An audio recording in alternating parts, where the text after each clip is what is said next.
GER, Direktur Badan Aksesibilitas Telekomunikasi dan Informasi atau Bakti Kominfo dan Direktur Utama PT Mora Telematika Indonesia Tbk atau Mora ditetapkan sebagai tersangka kasus dugaan korupsi BTS.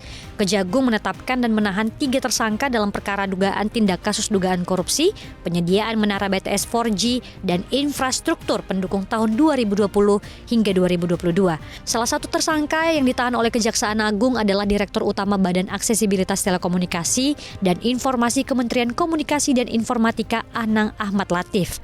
Sedangkan 2 tersangka lainnya adalah Galumbang Menak Simanjuntak atau GMS selaku Direktur Utama PT Mora Telematika Indonesia dan YS selaku Tenaga Ahli Human Development Universitas Indonesia tahun 2022. Ketiganya ditahan di Rumah Tahanan Negara Salemba Cabang Kejaksaan Agung selama 20 hari untuk dilakukan pendalaman. Imbas tersandung kasus korupsi, saham Mora langsung auto reject bawah atau ARB. Pasar merespons negatif. Saham Mora turun 35 poin atau 6,25% ke level 525 pada pukul 9.30 waktu Indonesia bagian Barat.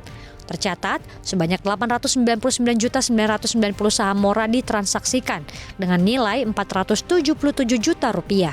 Harga rata-rata transaksi terjadi pada 530 per saham. Saham Mora tercatat memiliki kapitalisasi pasar 12,41 triliun rupiah.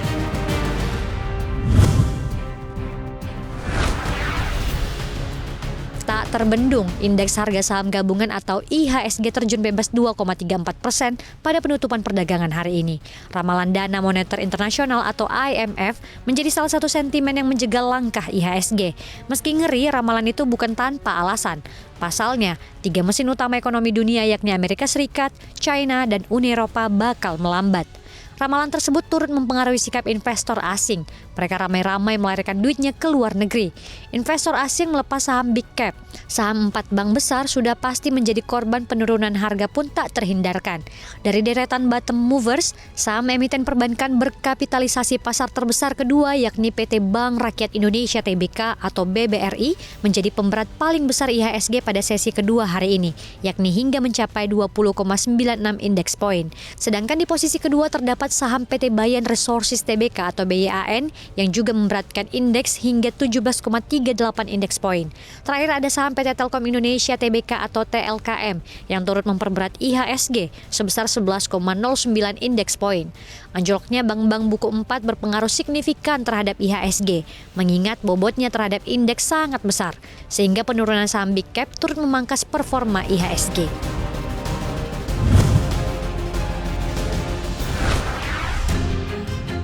Mata uang Garuda rupiah menjadi mata uang di Asia yang terkoreksi paling tajam. Pada pembukaan perdagangan, rupiah terapresiasi 0,1% ke 15.570 per dolar Amerika Serikat. Sayangnya, rupiah kembali terkoreksi sebesar 0,19% ke 15.615 per 1 dolar Amerika Serikat pada pukul 11 waktu Indonesia bagian Barat. Penguatan dolar Amerika Serikat terhadap rupiah ini imbas Bank Sentral Amerika Serikat atau Federal Reserve yang merilis risalah pertemuan pada pertemuan Desember 2022 yang mengindikasikan bahwa mereka masih akan menaikkan suku bunga acuannya lebih tinggi guna meredam angka inflasi yang masih tinggi. Para pelaku pasar telah memprediksikan hal yang serupa. Melansir konsensus pasar dari CME Group pada pertemuan Februari 2023, sebanyak 68,3% analis memprediksikan bahwa The Fed akan menaikkan suku bunga acuannya sebesar 25 basis poin dan akan mengirim tingkat suku bunga menjadi 4,5 hingga 4,75%. Kembali agresifnya The Fed tentu akan menekan mata uang di emerging market. Adapun hal tersebut telah diutarakan oleh Gubernur Bank Indonesia Peri Warjio. Peri menyampaikan bahwa kebijakan The Fed akan tetap agresif untuk jangka waktu yang lama. Adapun efeknya ini akan menyebabkan dolar Amerika Serikat masih dalam tren menguat dan potensi pelemahan rupiah terbuka.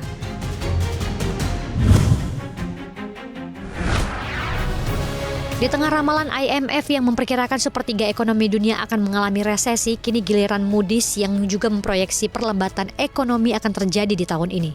Lembaga rating global itu memperkirakan pertumbuhan ekonomi dunia nyaris terhenti.